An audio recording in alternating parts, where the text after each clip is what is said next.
ஆண்டவராகிய இயேசு கிறிஸ்துவின் நாமத்தில் வாழ்த்துக்கள். இந்த நாளிலும் பிலிப்பியர் 3வது அதிகாரம் 9ஆம் வசனம் 10ஆம் வசனம் மற்றும் 20-21ஆம் வசனங்களில் ரட்சிப்பும் உயிரோடு எழுப்பப்படுதலும் என்கிற தலைப்பின் கீழாக வேதத்திலிருந்து நாம் பல ரகசியங்களை கற்றுக்கொள்ள முடியும்.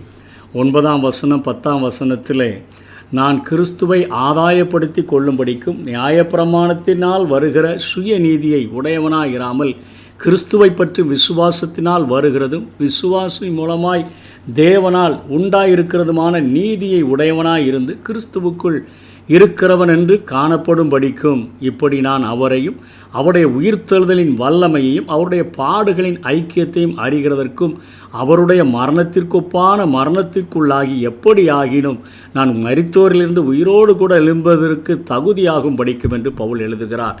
இந்த சத்தியத்திலிருந்து ரட்சிப்பும் உயிரோடு எழுப்பப்படுதலும் என்கிற சத்தியத்தின் ஆழத்தை நாம் கற்றுக்கொள்ள முடியும். ரட்சிப்பை பற்றிய தெளிவான கண்ணோட்டம்தான் வெற்றிகரமான கிறிஸ்தவ வாழ்க்கைக்கு மிகவும் முக்கியமானதாக காணப்படுகிறது. இந்த இரட்சணியம் அல்லது ரட்சிப்பு என்கிற தலைசீராவை பற்றி குழம்பியே பலர் போர்க்களத்தில் தோற்றுவிடுகிறவர்களாக காணப்படுகின்றார்கள். ரட்சிப்பினுடைய முக்கால அந்த அரங்கேறுதலை நாம் வசனத்தின் வெளிச்சத்தில் தெளிவாக தெரிந்து கொள்ள வேண்டும். ரட்சிப்பு என்பது கிறிஸ்துவால் செய்து முடிக்கப்பட்ட காரியத்தை அடிப்படையாக கொண்டது என்பதிலும் அது விசுவாசத்தால் ஈவாக கிடைக்கிறது என்பதிலும் நமக்கு எந்த ஒரு சந்தேகமும் இல்லை. ஏனெனில் நமது எந்த ஒரு நற்கிரியையும் தேவகுமாரனின் மரணத்திற்கு ஈடானது அல்ல. கிரியையினால் ரட்சிப்பு உண்டாகும் என்றால் தேவகுமாரன் இத்தனை பெரும் பாடுகள் பட்டு பலியாக வேண்டிய அவசியமில்லை. ஆனால் அவை எந்த நிலையிலும் நமக்கு கிரமமாய் சொந்தமாகி வருகின்றன என்பதை நாம் வேதத்தின் வெளிச்சத்தில் கவனித்து பார்க்க வேண்டும். மனம் திரும்பி கிறிஸ்துவின் பலியில் விசுவாசம் வைக்கும் ஒருவர் வாழ்வில் ரட்சிப்பின் கிரியை அது நடைபெறக்கூடியதாக இருக்கிறது. பின்பது 3 கட்டங்களிலாக, அதாவது ஆவி, ஆத்துமா, சரீரங்களில் வியாபித்து குறித்த காலத்தில் கிறிஸ்துவின் வருகையில் அது முற்று பெறக்கூடியதாக இருக்கிறது.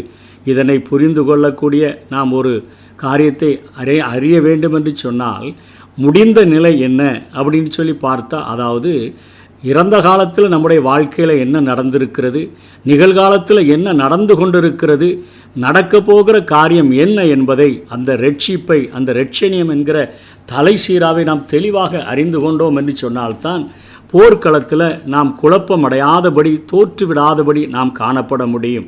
முடிந்த நிலை, அதாவது ஆவியில் ரட்சிக்கப்பட்டோம். நம்முடைய சரீரத்தில் ஆவி, ஆத்துமா, சரீரம் என்கிற காரியம்தான் ஒரு பூரண மனிதனை குறிப்பிடுகிறது. இதில் முடிந்த நிலை என்னென்னா, முதல்ல நாம் ஆவியில் ரட்சிக்கப்பட்டோம் என்று பார்க்கிறோம்.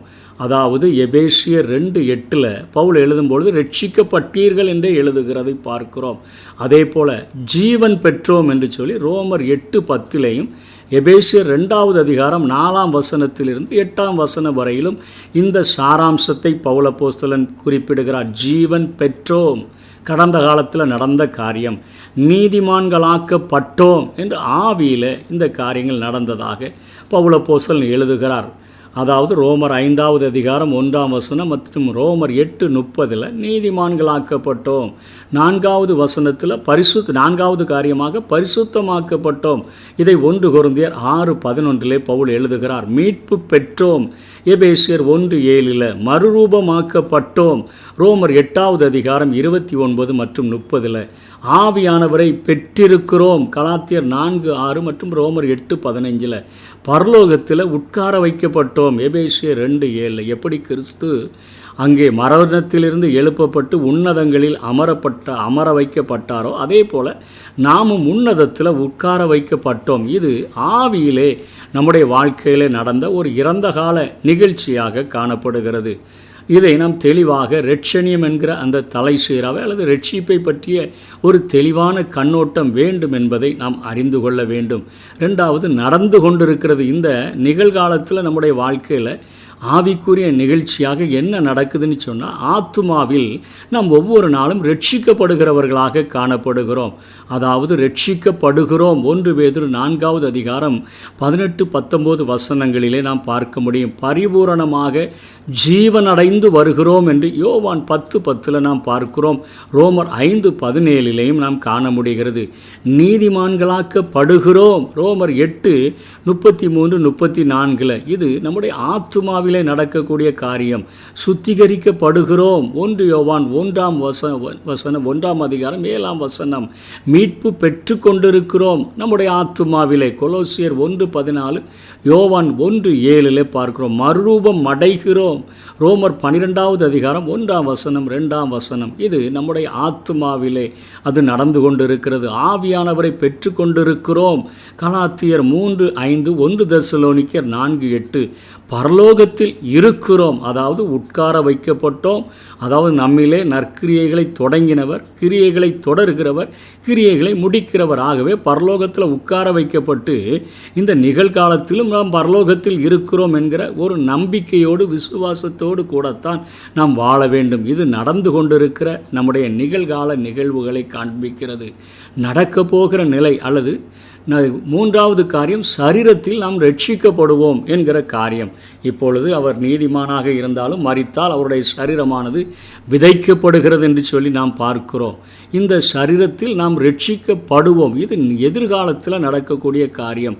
ரட்சிக்கப்படுவோம் என்று பவுல் இந்த பிலிப்பியர் 3வது அதிகாரம் 20 வசனம் 21வது வசனத்திலே குறிப்பிடுகிறார். நம்முடைய குடியிருப்போ பரலோகத்தில் இருக்கிறது. அங்கே இருந்து கர்த்தராகிய இயேசு கிறிஸ்து என்னும் இரட்சகர் வர எதிர்பார்த்து கொண்டிருக்கிறோம். அவர் எல்லாவற்றையும் தமக்கு கீழ்ப்படுத்தி கொள்ளத்தக்க தம்முடைய வல்லமையான செயலின்படியே நம்முடைய அற்பமான சரீரத்தை தம்முடைய மகிமையான சரீரத்துக்கு ஒப்பாக மறுரூபப்படுத்துவார் என்று சொல்லி பார்க்கிறோம்.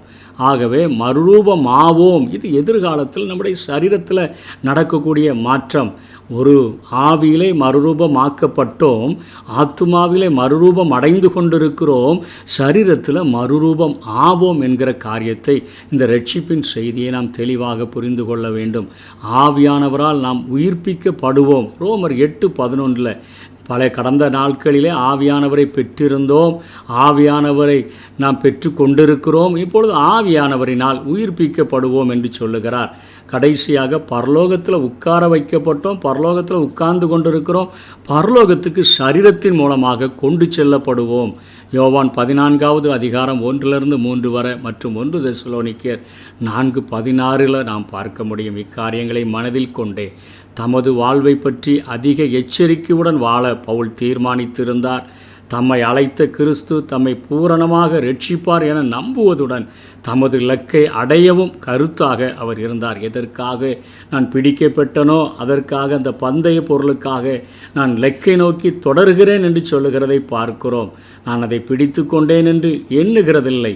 நான் ஒன்று செய்கிறேன், பின்னானவைகளை மறந்து முன்னானவைகளை நாடி என்று ஒரு பந்தயத்தில் ஓடுகிறவரை போல இந்த இரட்சணியம் என்கிற செய்தியை சரியாக புரிந்து கொண்டபடியினாலே அவர் சரியாக தன்னை இயக்குவிக்கிறதை பார்க்கிறோம். இன்றைக்கு கிறிஸ்தவ உலகத்தில் 2 வகை மக்கள் காணப்படுகிறார்கள். நான் அடைந்தாயிற்று என்ற அகந்தை உடையவர்களாய் வாழ்கிறவர்கள் ஒரு கூட்டத்தார், நான் இழந்து விடுவேனோ என பயந்து சாகிறவர்கள் ஒரு கூட்டத்தார்.